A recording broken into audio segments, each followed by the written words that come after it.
څنګه کولی شو چې یو ښه ویناوال شو او د نورو خلکو په مخ کې په ډیر جرأت او اعتماد سره خبرې وکړو؟ د ښه جرأت پیدا کولو په خاطر یا د ښه وینا کولو په خاطر باندې د لاندې څو ټکي باید په نظر کې ونیسو. لومړی، زیات تمرین وکړئ. هره ورځ د یوې موضوع په اړه څو دقیقې په لوړ غږ خبرې وکړئ. مهارت د تمرین له لارې پیاوړی کیږي. دوهم، مطالعه وکړئ. کتابونه، مقالې او خبرونه ولولئ.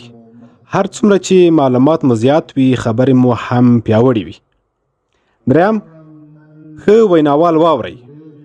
د مشهورو ویناوالو، استادانو او یا نورو مشهورو کسانو خبرې واورئ او د هغو د خبرو طریقه زده کړئ. څلورم، خپل پیغام ساده وساتئ.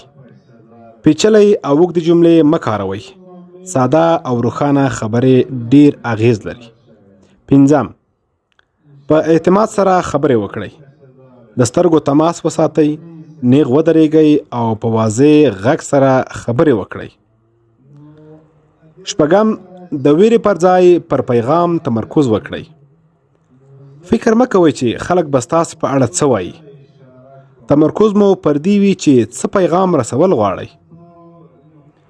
اووم، خپل غږ او سرعت کنټرول کړئ. نه ډیر تیز او نه ډیر ورو خبرې وکړئ. د مهمو ټکو پر مهال لږ مکث وکړئ.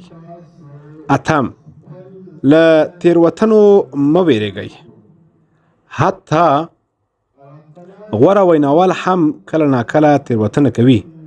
مهمه دا ده چې خبرو ته مو دوام ورکړئ.